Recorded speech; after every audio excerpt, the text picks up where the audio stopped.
Welcome in, guys. So we are going to look at Travis Barker. Full sheet music is provided for this, so grab it below, okay?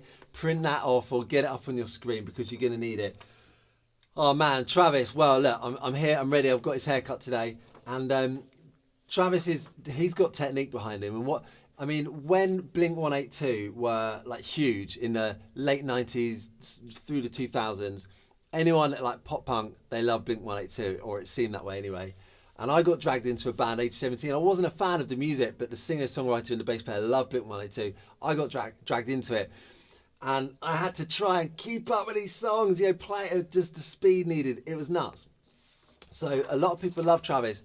But what, you see him with his mohawk and his tattoos and people think he's crazy. What a lot of people don't realise is, behind all that, he's got really good technique. And, he comes from that kind of that marching background where he's got the rudiments down to such a good level, which is why he's able to come up with these parts. So I often fall back on using Travis as a good example with students, especially when they were so popular. And I'd be like, look, you want to play like Travis, you got to knuckle down and get your technique right.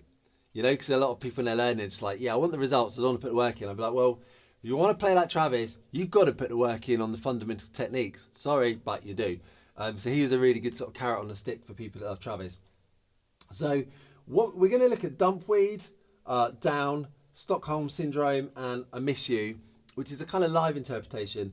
And if you've got the sheet music there, you'll see some of the speeds. Dumpweed, 201 BPM. Down, 94. Sounds slow, but we're playing 16th notes with one hand. It's not easy. Stockholm Syndrome, 174 BPM. And I Miss You, we can chill for that. It's only at 110. Is it that comparatively, that's a breather. So this is going to be a physical workout, but some awesome beats there. Let's stop talking. Let's do some drumming.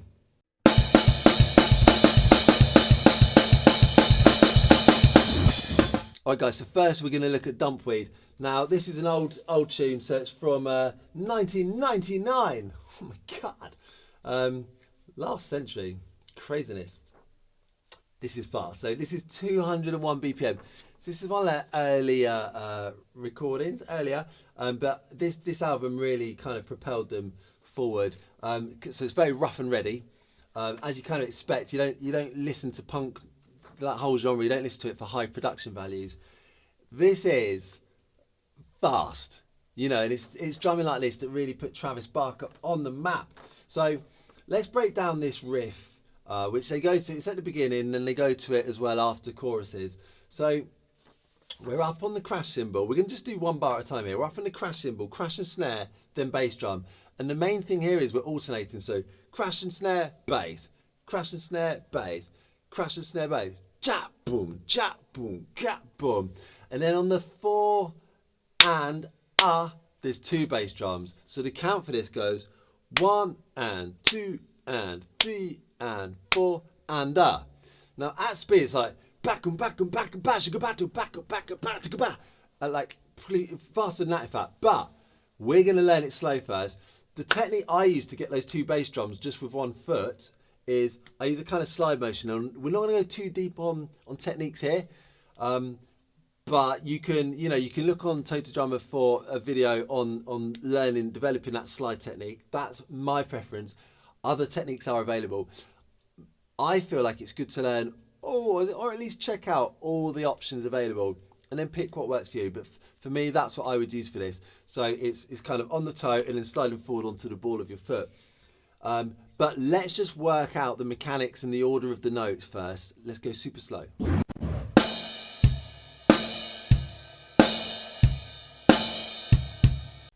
Okay, and then we come to bar 2. Similar, so it's the snare and crash together in unison and then basses between. So here we're setting up this feel where it goes ba ba jigga ba ba boom ba boom ba ba jigga ba ba boom ba boom. So it's like 1 and 2 E and 3 and 4 and so again it's a double bass ba ba boom boom ba ba boom ba boom.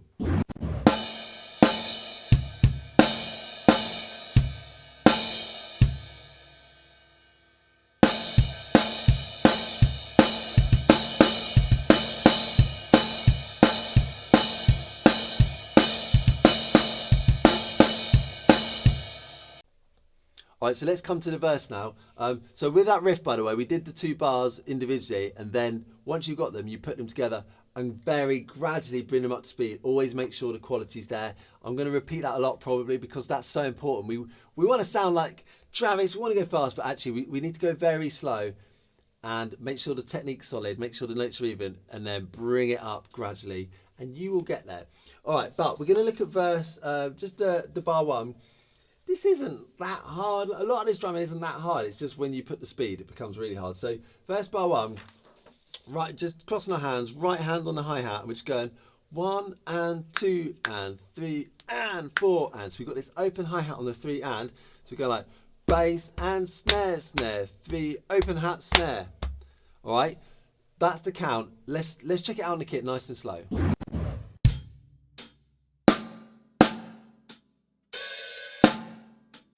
Okay, and then in the second part of the verse, we're going to go, the count goes 1 and 2 and a 3, 4. 1 and 2 and a 3, 4. And what we'll do is we're in that cross position still. So we're going bass, bass, snare.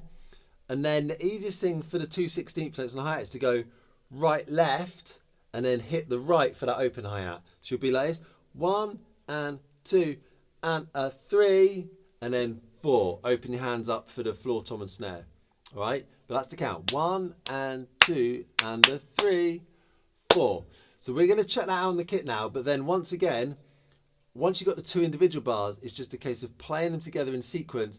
And honestly, just you've got to be so gradual with your speed increase. But that's the goal. We're going to gradually increase the speed up to 201 BPM.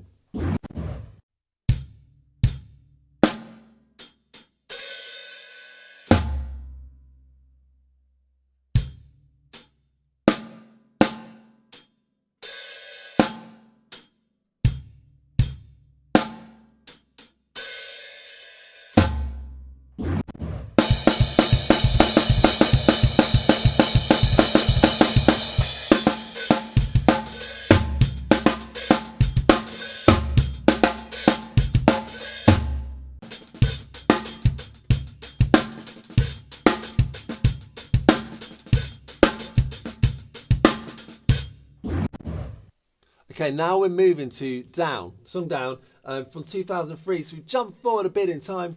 94 BPM, doesn't look that hardcore. First of all, I want to break down the hi-hats. Now you can see there's accents above every quarter note essentially, sorry, every 8th note, and then between it, each 16th note is a non-accent. So it's like the accents would go 1 E and a, 2 E and a, 3 E and a.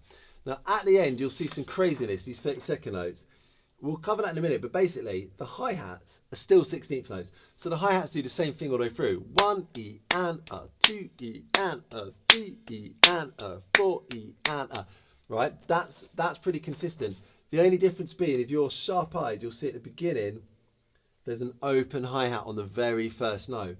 So let's do just the hi-hats.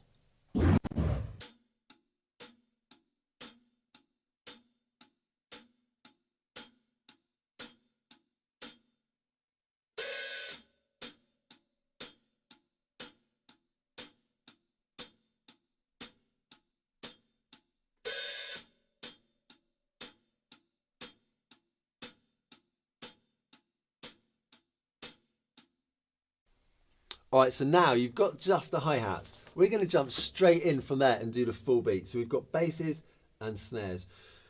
And the thing to understand here, it's very syncopated. So we've got like a bass on beat 1, then a snare on the ah of 1. So it's 1 E and ah. Then in beat 2, we've got a bass on the E, then a ghost note snare on the ah. So it goes 2 E and ah. So those first 2 blocks together go 1 E and ah, 2 E and ah. Very syncopated, very quirky, it won't feel natural. And then beat 3, we've got a bass on the 1 and the ah, so B, E, and ah. And then beat 4, this is where it gets weird. These notes with 3 tails are 30-second notes. We don't often see them because they're very fast. And you know, you'll often see them like here in short bursts, but we rarely see them at all. So there, what you got to think is for every 16th note, you're actually going to play 2 notes. So it goes 4, E, and ah. And so you're going to do this is beat 4, you're going to do the snare and the hi-hat together, And then you can do basically a single stroke roll where the right hand's on the hi-hat, left hand's on the snare. So the last 6 notes go right, left, right, left, right, left.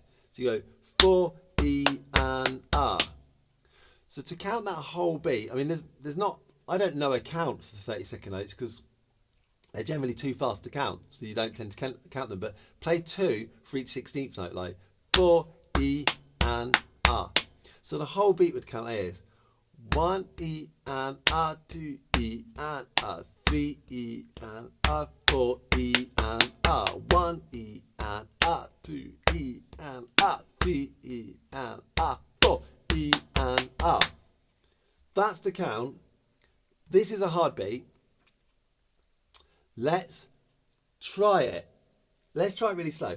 And by the way, I want to just say before we go to it, I should have mentioned it before really, but I forgot. With the hi-hats, when you're doing an accent and a non-accent, we don't want to waste our energy and do like a robot, up, down, up, down. What we want to do there, my preference for that would be a push-pull type thing. Again, we're not going deep on technique now, but you can see this is the second time we're talking about technique already. So that's what I meant in the intro about to play Travis stuff well, to play any up-tempo stuff well, you need great technique. All right, but you can, again, search Untitled Drum for a dedicated lesson on this. It's the push-pull thing. So we're going to, you kind of base it, in essence, you push down for one note and then you pull for the second note. So your wrist is doing this action. So for each down, up, you get 2 notes. Instead of going down, up, and you get 1 note for that whole motion, we get a note on the down, then a note on the up. Push, pull, push, pull. Okay? To have any chance of this playing at full speed, I would definitely be looking to develop that technique. But for now, we're not going to go deep on that because we'll never learn any of these songs if we keep stopping and going deep on techniques. But yeah, when you're looking to develop the speed, I would be looking at push pull. But let's just check this whole beat out now slowly on the kit.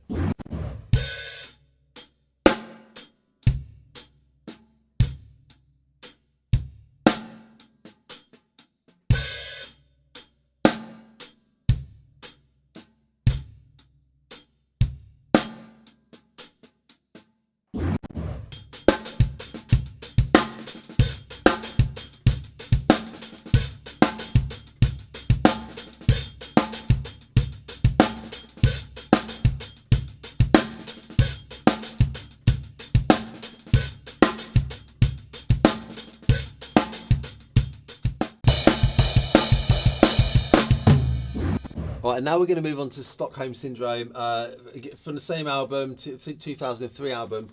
This is 174 BPM, so it's pretty fast. It's pretty fast. It's not as fast as some of the stuff we've done already, but it's pretty darn fast. And you can see on that first bar, which we're just going to look at that first bar first. There's nothing on beat 1, so this is the weird thing. So when you listen to this, your mind will probably play a trick on you, and you'll probably hear it with beat 1 being the first note you hear, and then everything sounds like it's on the offbeat and sounds wrong.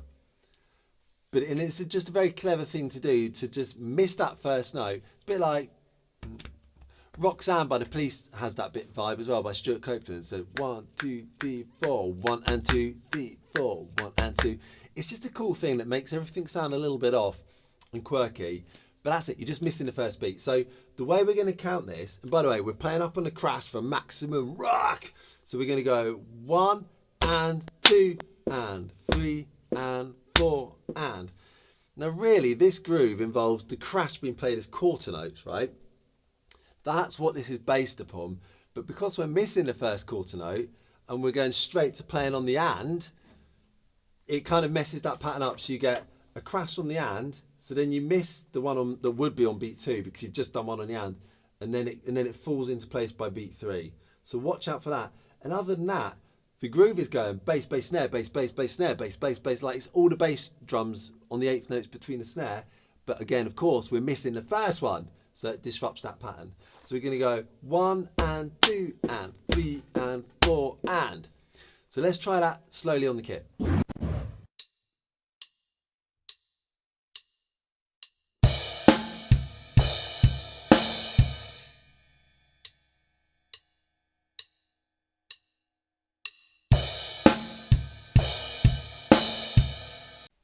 All right, so then we go to bar 2 and carrying on with the beat. So it's the crashes playing the quarter notes, bass drums on the eighth notes, and snare on beat 2. But then when we come to beat 3, we do a cool thing where it goes bass, flam, bass, flam. So you would count this bar as 1 and 2 and 3 and 4 and, with those flams being on the and. Again, giving it this offbeat feel. Notice the orchestration of the second flam. The first one's on the snare, second one's on a high tom and a low tom. And generally, you know, Travis has got 2 toms, so it's just, you can use, if you've got 2 toms, and you can use your first rack tom or your second rack tom. Depends what kind of sound you want there. But if you want it to be beefy, then you might want to go for your 2 bigger toms. But that gives it that offbeat feel. 1, 3 and 4 and then as it loops back round again, you're going to miss beat 1, remember? So it just kind of adds to this, like, this confusion of where's the downbeat? Where's beat 1? I'm not, you know, and it makes it sound really weird, but in an interesting way, if you like that sort of thing, which I do. I like those rhythmic illusions. They're really interesting. So that's bar 2. So let's try that slowly, and then the challenge is putting it together. All right. So let's just go to the kit for bar 2 now, and then after I'll leave you to just gradually put them together.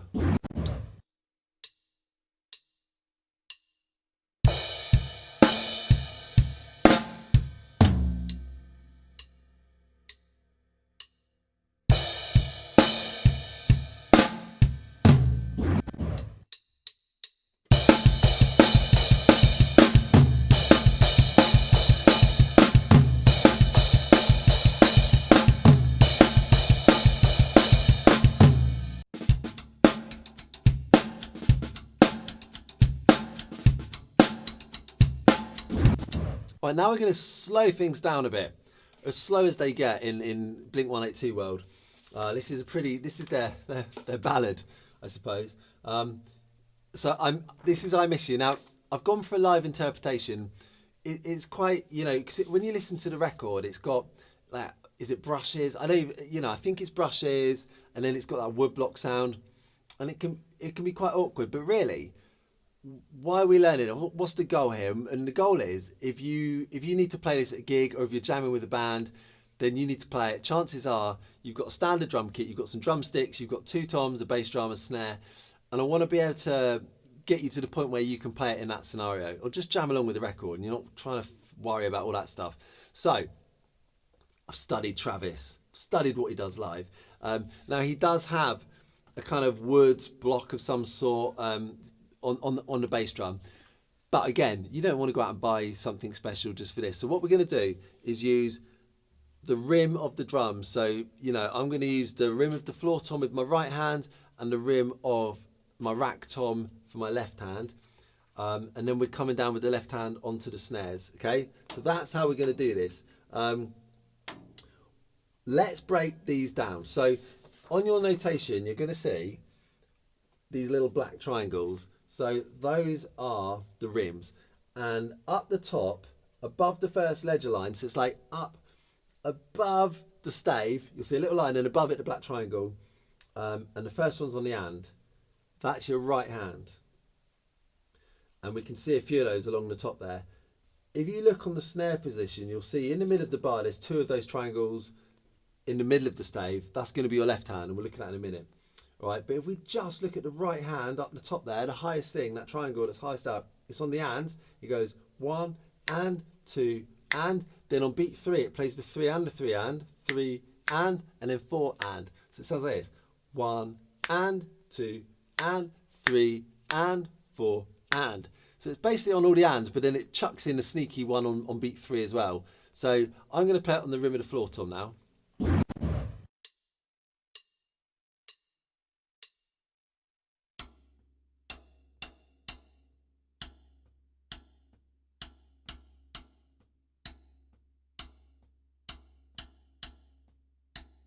Okay, so now we're going to add one more thing in. You might see along the very bottom, if you haven't seen that before, that is the hi-hat with the foot pedal. So this is your left foot, getting a workout for your left foot. The left foot's playing on all the ands. It's just doing out 1 and 2 and 3 and 4 and. So if we play the left foot with that right hand part that we just played on the rim of the floor tom, it sounds like this.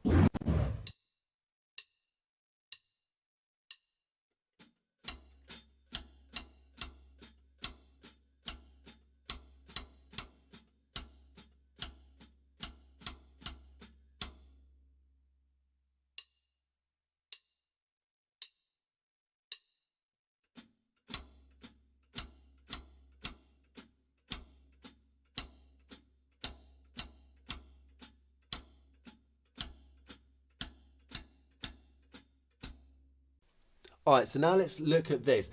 This is going to seem weird, but I just want to try and pick this apart for you so you can see it. So we're going to work on your left hand, which is on the snare, but I'm also going to put the bass drum in there, right? So we've got a bass on beat 1, then we've got a ghost note snare straight away on the E. So you go 1 E, bass snare, 1 E.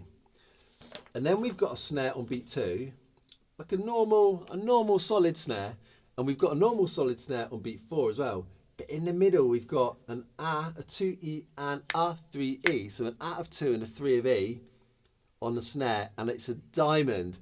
Now you can play that on the rim of your snare, or like I said earlier, if you want to bring it up and play it on the, say, on the rim of your rack tom, that could also work. So that's how I'm going to do it. But you just want to get that, or if you have got a wood block handy, if you've got one, then this is where you put it on that. And if you listen to the song, you hear that it goes like 1, 2, ga ga dun, 1, 2, dun, ga ga ga. It's a real signature part of this song. It's a real signature groove for Travis. So that's where we're playing it. It's the left hand on the rim. So and we've got one bass drum on the and of beat 3 as well, right? So we go like 1 E and 2 E and a 3 E and 4 ah. And that snare on the R, the last bit I want to teach you, I know this sounds confusing, but I'll play it slowly and hopefully it'll kind of fall into place. The last snare on the out of beat 4, you can see 2 little lines through the stem. That means it's a kind of a little press roll or a little buzz, just a couple of notes just pressed in. And that just gives it that little bit of complexity as well, a little bit of texture that is a big part of the sound of this. So it's kind of confusing explaining all that, but I wanted to break down what I'm doing. And now check it out, just the bass and the left hand.